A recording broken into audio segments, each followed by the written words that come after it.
chers téléspectateurs, internautes, Bazo la télévision à partir, il y a Mokili Mobimba. Je vous dis vraiment bonsoir, bonjour, ça dépendra à l'heure à laquelle vous allez nous suivre. Nous avons une triste nouvelle, il y a Rosolana Bino Lelo, décès à maman Christine Mouloto, qui est la veuve, moi si Alain Mouloto, papa Alain Mouloto, Atika Dubiso, après plus de 7 ans, il y a disparition. Maman Père Kotika Biso, c'est une triste nouvelle. Et dans un mot, Tolobi, pourquoi ne pas parler de cette grande dame qui a su soutenir Moussala ya Mobali Naye, papa Alain Mouloto, dans la témoignage à Malambo. Il a fait un bon travail en tant que serviteur de Dieu. Il est mort chrétien. Et ça n'y biso pas si. Mais Tolobi, à Dieu soit la gloire parce qu'on a pas circonstance qui ont serré la biso. Topé ça y est, merci. Maman Christine Mouloto, à Kéi. Bakinois, biso de partout. Ils ont voulu parler, dire un mot. Il est au petit dans le terrain, tout le temps. Au Solana, Bakinois, dans la poussière, vous pouvez témoignage. Il y a moi aussi, il y a papa Alain Mouloto. Oh, bah, il est le goal à ma camarade, oh, bah, il est le goal à moi, oh, bah, il est le goal à la collègue, bah, Tangana Yepe. Bah, Zangité à Koloba Moko. Nous sommes sur le terrain pour que les Kinois parlent, parce que c'est une dame qui a su travailler à côté de son homme. Aujourd'hui, nous allons paix à son âme.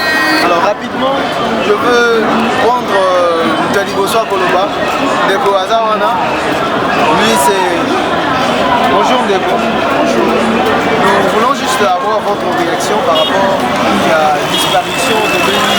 Il y a brusque, moi si papa Alain Mouloto, veuve, tu es chrétien, aux appels chantres, aux appels un serviteur de Dieu. Qu'est-ce que tu dis? Tant que ça fait quoi en tant que Congolais, en tant que chrétien, en tant que Chinois? Ça montre beaucoup de choses. Ça m'a aussi dérangé quand j'ai appris ces problèmes. En tout cas, c'est maman Christine, qui est vraiment une bonne personne. Elle a soutenu son mari pendant tant d'années. Ça m'a vraiment choqué. Ça t'a choqué, mais qu'est-ce qu'on peut retenir de la maman là, parce que Mobali Naye, tu as dit à ça, vous allez pas si vous allez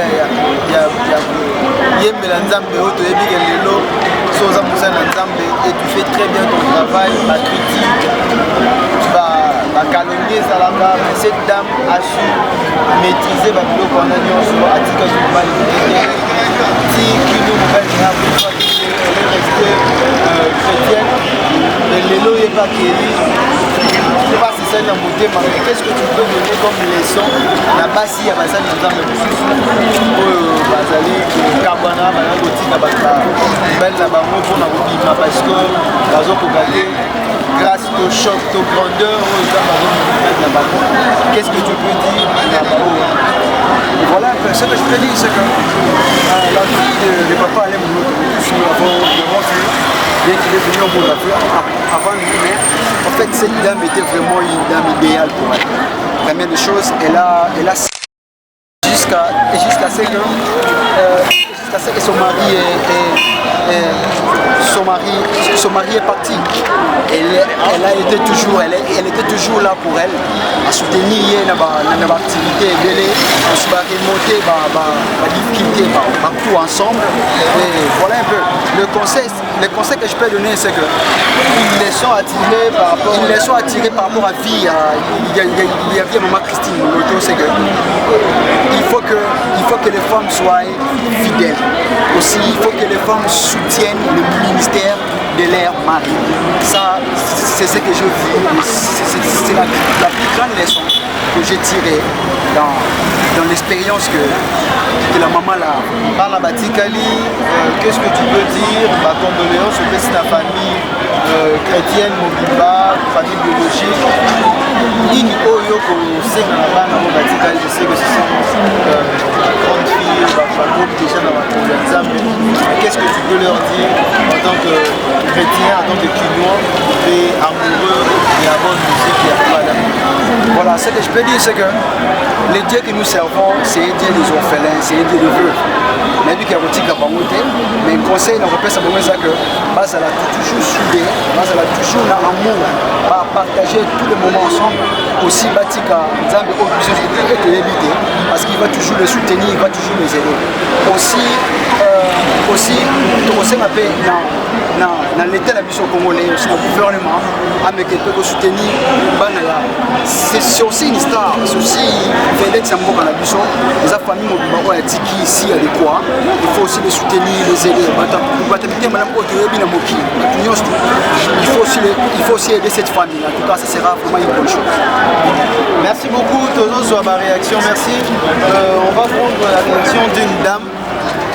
Aza maman mukolo ayebaki ale muloto ye aza maman ya église catholique alingaka musique ale muloto makasi tozozwa ye mpe ye pa koloba bato basebele baza na mposa koloba mais le temps vous savez que tokozwa bato nyonso te bakino nyonso bakoki koloba te alors avec la caméra tozopusana kokende kozwa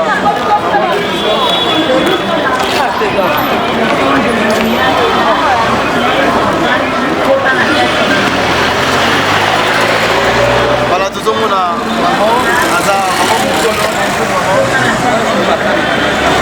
on est déjà touché sur par rapport à la nouvelle Oyo pour l'émission de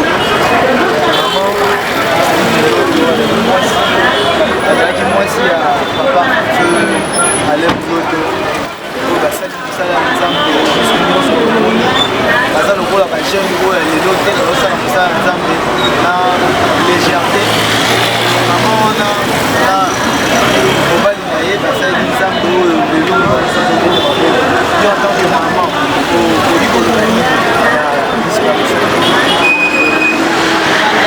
ntongo nakolisa moke kaka ngai nakoesika bayange esali mpasi mpenza esali mpasi kotala mpenza basaleli ya nzambe monene soki na nsima bambula boni papa monoto auti okende sikoyo na mokwasamo ya mwana na mwasana te na makasi nyonso ya esali ngai esali litoko te epesinga mawa makasi po basaleli ya nzambe po bazali koteya biso po tobongola mitema tozala ta makambo malamu bayeba nzambe bazokende kaka boye mpasi na motema me tokosala nini toyabikelama nzambe botamaka motombo na ye tozonga mpe naye tokumisaka nzambe ayamba bango na mboka na nkembo bapema malamu soki bakutana na mbomo tokutana na esema malamu nzembo nini ya papa ale moloto oyo oyebi oyi koyemba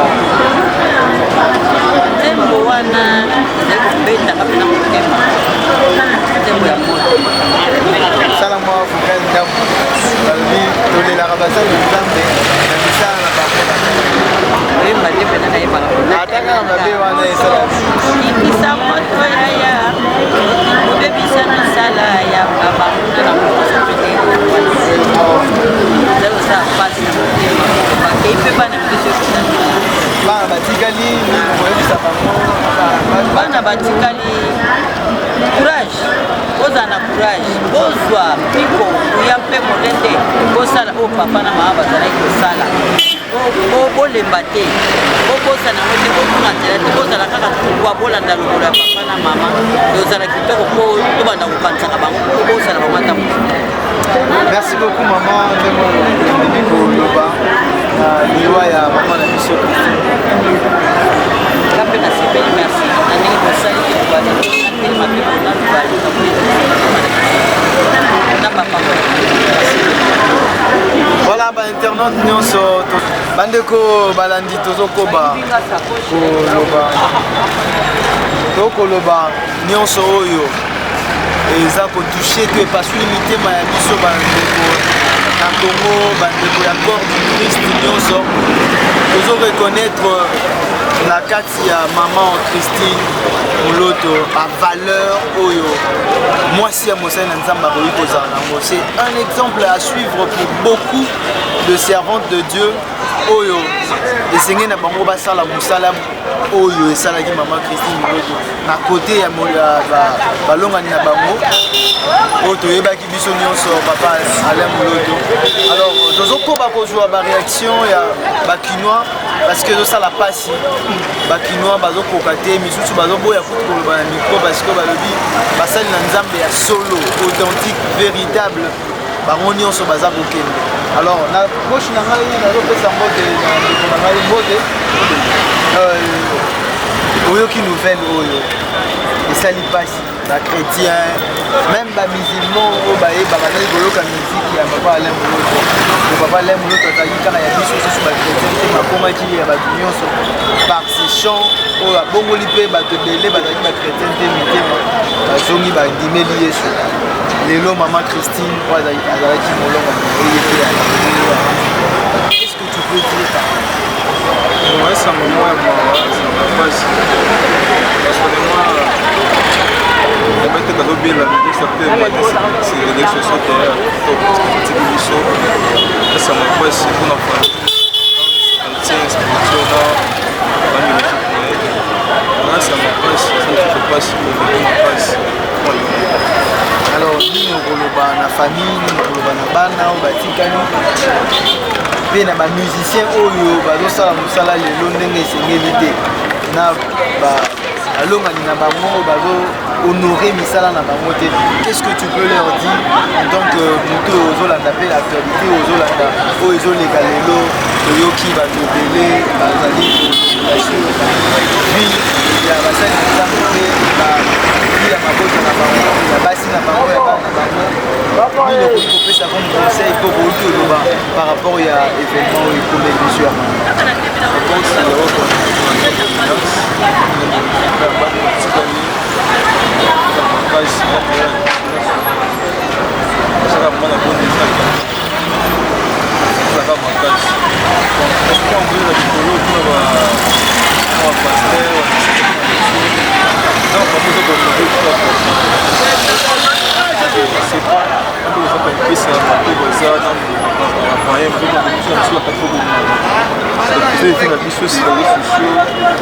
c'est pas bien conseil, c'était pas à la c'est le temps de la solo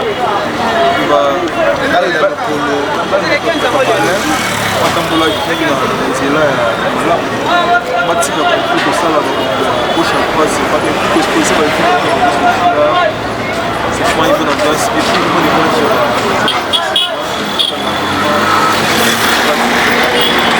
Merci beaucoup de mon petit ce temps. Merci Tozali Kokoba pour la réaction à Bakou. En tout cas, ça fait mal. Donc, tout le monde a des musiciens chrétiens et les autres. Comme il y a des chantres, des adorateurs. Papa Alain Moloto, paix à son âme.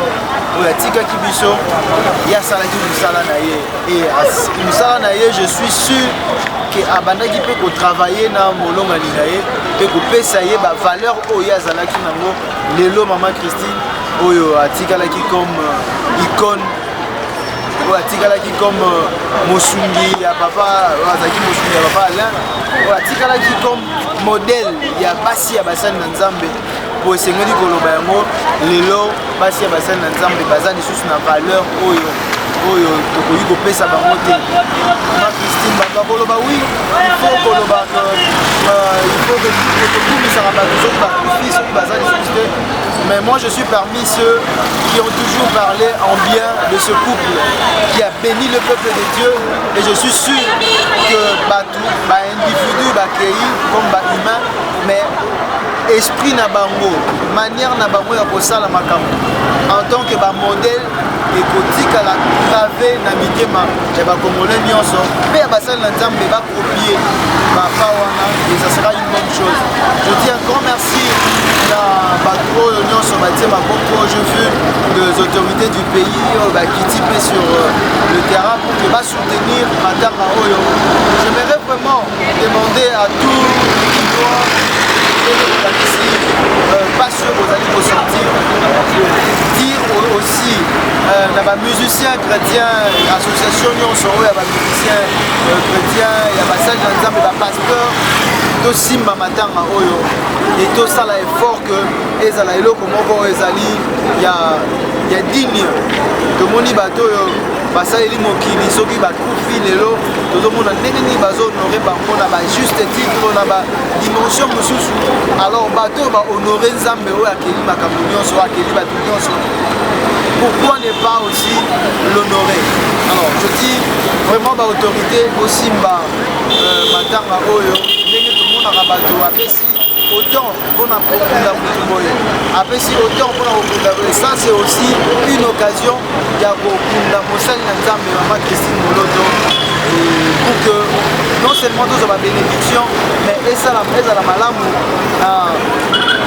na biso ya nzambe asepela monaka no mosali na ngai na rappele ye na zwi ye et bato batikali bazotémoigner malamu ça sera déjà une bonne chose. Alors je sais pas qu'est-ce qu'il faut dire pour comprendre que tozali na nzela tozali kozwa réaction de part et d'autre.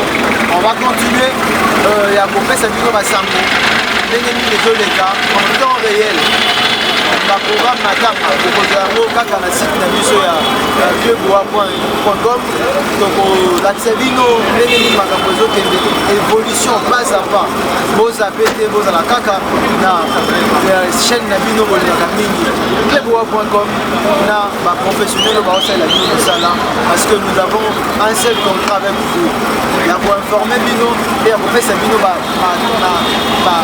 news oyo esengeli dans l'actualité mais aussi pour koédifier bino koexhorter tozonga na nzela baoyo bozala kotengama baoyo tozala kotengama parce que motu moko te azali parfait biso nyonso tozali toujours na leçon à tirer par rapport ya événement to ya information biso todifusaka. Je dis un grand merci na de la nation, je dis un grand merci na Pichou Mangaya PM, je dis un grand merci à toute l'équipe, il y a Berger, mon cordon Herman, je dis un grand merci à toute l'équipe, il y a Cléboa.com pour bazosala musala ete tokoma na bandako na bino.